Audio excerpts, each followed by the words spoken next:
Salut Régis. Salut.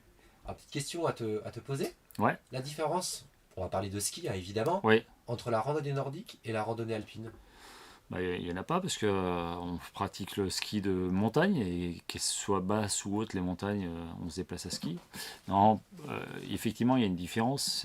Il y a une différence matérielle et aussi de lieu de pratique et peut-être d'esprit.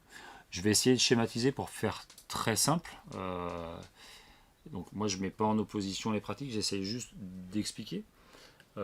En ski de randonnée alpin, le principe de base, c'est quand même de monter sur un sommet ou en direction d'un sommet.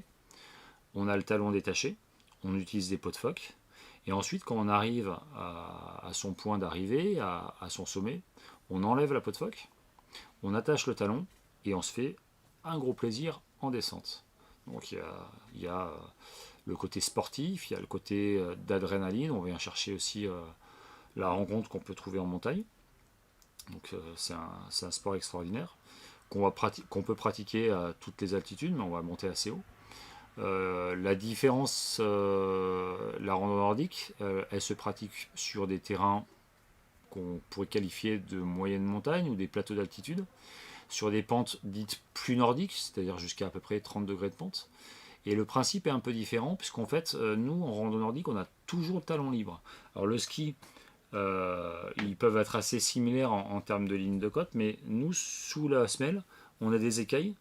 C'est un système anti-recul qui permet en fait qu'on monte, ça évite de reculer. Mais après, comme en randonnée alpine, si ce système n'est pas suffisant, on va rajouter une peau de phoque, qu'elle couvre la zone des appuis ou qu'elle couvre la totalité de la semelle, et on va pouvoir grimper aussi. Mais on est plus sur une immersion pleine nature et on va monter, puis on va redescendre, et puis on va monter des vallons, on va redescendre, on va aller à un endroit. On est en fait moins en trace directe qu'en randonnée alpine. C'est-à-dire qu'en randonnée alpine, tu essaies de te mettre un objectif pour dire bah, je dois atteindre ce sommet et puis je vais redescendre. Là, en randonnée nordique, on est plus en disant bah, tiens, je vais suivre les traces de cet animal, je vais au soleil parce que ça me plaît, ou je vais aller faire cette petite combe parce que j'ai envie de me faire 2-3 virages télémarques. Et la différence, elle est vraiment technique au sens que lorsqu'on est en descente, on a toujours le talon libre. Donc on est toujours sur un jeu d'équilibre qui fait toute la difficulté de ce ski, de cette discipline, mais ce qui fait aussi tout l'intérêt, et c'est l'ADN même de cette pratique.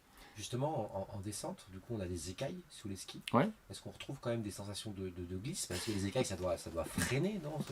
Comment ça Ouais, marche? bah, c'est une très bonne question. Effectivement, les écailles, elles sont un peu plus bruyantes et elles freinent. Donc, à comparaison, si tu as à peu près les mêmes lignes de code de ski de randonnée nordique et ski alpin, et ben, tu vas aller moins vite, ça c'est sûr.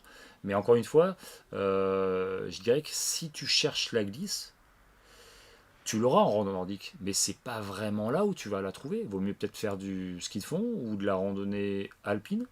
Donc oui, ça limite, mais à la fois c'est un vrai avantage parce que tu vas limiter les manipulations de peau, de fixation entre les montées et descentes, et tu vas alterner comme ça sans manipulation. Donc tu vas être assez fluide, assez rapide, et ça c'est super agréable. Mais il y a des avantages. Et du coup, en descente, tu parlais justement qu'on gardait le talon libre. Ouais. Et tu as parlé de télémarque. Donc, c'est-à-dire qu'en randonnée nordique, on est obligé de descendre en télémarque ou il y a tout la panel de techniques de ski de descente qui est aussi utilisable? Ouais, non, tu vas utiliser toutes les palettes de ski de descente utilisables, le chasse-neige, le virage alpin ou le virage télémarque. Le virage télémarque, c'est pas du tout obligatoire, mais à partir du moment où en fait tu as le talon libre, c'est la technique de virage la plus logique par rapport au fait que tu vas soulever le talon et donc plier le genou, et ça va t'amener ton ski à déjà faire une courbe et enclencher un virage. Mais t'es pas du tout obligé. Et je dirais que même que la randonnée nordique, c'est une activité qui est assez technique, puisqu'en fait, on est sur des altitudes qui sont moyennes, donc avec des changements de neige, des ruptures de pente et des terrains d'hiver, qui fait qu'il va falloir s'adapter tout le temps. Donc c'est ce que je disais tout à l'heure, on est sur des jeux d'équilibre et de déséquilibre, et tu vas choisir la meilleure technique en fonction du moment, du terrain, mais aussi des conditions de neige. Je vais te donner un exemple, mais par exemple, c'est facile de faire un télémark quand il y a une bonne poudreuse, ou je dirais sur une piste d'alpin damée. Par contre, ben, quand la neige va être croûtée, pour faire déjauger tes skis en télémark, ça va être plus compliqué que si tu fais un virage parallèle. Donc tu t'adaptes, il n'y a pas d'obligation, mais comme je dis toujours, le télémark, bah, c'est largement recommandé pour garder le talon libre, l'esprit libre, donc pour la santé et pour la tête. Donc si vous pouvez vous amuser à essayer, déjà commencer à plier les genoux. Alors ça, c'est une activité qui est technique, mais c'est tellement esthétique et tellement plaisir il faut essayer, il faut tendre à ça. Mais c'est pas obligatoire, n'ayez pas de crainte. Écoute, tu évoquais que la randonnée nordique était technique. Ouais. C'est technique, mais est-ce que ça reste accessible pour autant? Oui, Et parce que par rapport à la randonnée alpine notamment. Oui, parce que c'est un ski qui a un large spectre, hein. La randonnée nordique, c'est soit le ski de balade, tu vas sur un terrain plat et puis tu commences à avoir des sensations de pas glisser pour te promener, au même titre que la raquette à neige, sauf que tu as des skis qui glissent et qui font moins de bruit. Mais ça peut être aussi de l'exploration polaire, hein, comme Mike Horn, Jean-Louis Etienne, sur les pôles. Et là, pour le coup, il y a un engagement par rapport à l'environnement, par rapport à la nature. Tu peux aussi faire de la randonnée nordique un peu sportive, c'est-à-dire dire, bah tiens, je vais faire du dénivelé, je vais faire du kilomètre, je fais 30 km par jour, bah, à la fin de la journée, tu es quand même bien fait, tu es quand même bien rincé. Tu peux te retrouver dans des terrains légèrement accidentés qui ne présentent peu ou aucun risque. Tu peux aussi te faire des progressions en ski sur des terrains qui sont plus alpins. Et là, pour le coup, il peut aussi avoir des risques. Mais je dirais que globalement, euh, c'est moins. Il y a peut-être. C'est différent en termes d'exigence technique. Ça peut être perçu comme moins physique, mais potentiellement peut-être un peu plus technique parce que ça fait appel à une large palette de techniques de ski et encore une fois on est sur ces jeux de déséquilibre. C'est difficile à comparer en fait, hein, parce qu'aujourd'hui on a fait tellement en randonnée alpine, tellement d'innovations techniques que dans certaines conditions, ça dépend évidemment des degrés de pente, mais le ski est assez facile et nous en randonnée nordique on se retrouve quand même des fois dans des situations un peu délicates ou des passages où on est obligé de faire des conversions à la descente, ce qui n'est pas beaucoup ou moins souvent le cas en randonnée alpine. Mais pour répondre à ta question, ce ski s'adresse vraiment à tout le monde et on peut avoir une pratique plus pépère, une pratique plus exploratrice, une pratique plus immersive. Donc c'est un peu au choix, c'est ça qui est vraiment sympa, c'est cette diversité. Et je crois que c'est tout ce qui fait la philosophie de notre activité que j'appelle du ski rural, du ski sauvage, du ski de découverte, du ski d'immersion. Tu vas passer d'un village à un village pour rencontrer les gens, aller voir l'église, aller boire un café, ou alors tu te dis, bah tiens, j'ai envie d'enquiller 30 km parce que j'ai envie de voir le plus de paysages possible.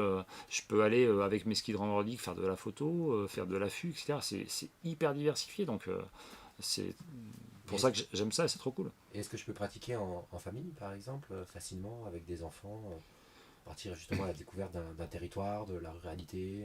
Bah, oui, à partir du moment où tu vas faire des adaptations de matériel, notamment je pense aux plus petits, où tu vas peut-être pas forcément trouver du matériel vraiment adéquat, mais tu vas trouver des petits skis, tu vas rajouter des petits pots et tout. Enfin, ça, on peut vous répondre sur cette question-là, mais c'est tout l'enjeu de cette randonnée nordique, c'est de dire on aborde le ski différemment, on aborde la découverte de notre territoire différemment, et on n'est pas juste là pour faire du ski, on n'est pas juste là pour l'adrénaline, on fait du ski, on a de la glisse, on a de l'adrénaline, mais on a aussi de la découverte, de l'immersion, je dirais de la compréhension de son territoire, du partage. C'est aussi une bonne façon de partager les joies de la glisse en famille, de partager les joies hivernales en famille, et ça s'inscrit dans la plus pure tradition du ski, qu'elle soit norvégienne ou française. À la base, c'est ça, c'est un ski de déplacement. Mais maintenant, avec les technologies, on reparle de matériel qui fait qu'on se fait plaisir. Et ce plaisir, on peut le partager avec les plus petits ou les plus anciens. Et d'ailleurs, on voit souvent des gens qui sont plus âgés ou âgés et qui peuvent encore pratiquer cette randonnée nordique parce qu'ils la pratiquent en mode balade et ça demande moins d'engagement physique, moins d'engagement en termes d'environnement et moins d'engagement physique. Je pense par exemple, si je le compare au ski de fond, où mine de rien, bah, si tu veux faire du skating, il faut quand même avoir un peu la caisse, il faut avoir un peu de cardio. Tu peut en avoir besoin en rando nordique, mais encore une fois, ça dépend comment tu le pratiques. Donc ouais, c'est vraiment le spectre est large dans la pratique, dans les diversités de pratiquants aussi. Et donc, du coup, pour conclure, pour toi, du coup, le ski de randonnée nordique, c'est toujours d'actualité?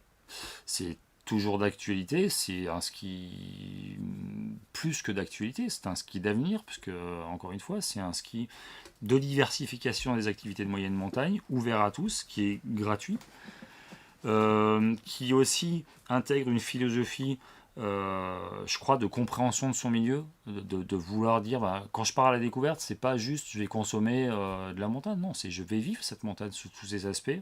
Et puis c'est vrai qu'il y a l'aspect environnemental où bah, quand on pratique cette randonnée nordique, on a un rythme de déplacement qui fait qu'on observe, on essaie de comprendre cette montagne et qui ne nécessite ni d'amage, ni de fausse neige, ni d'entretien.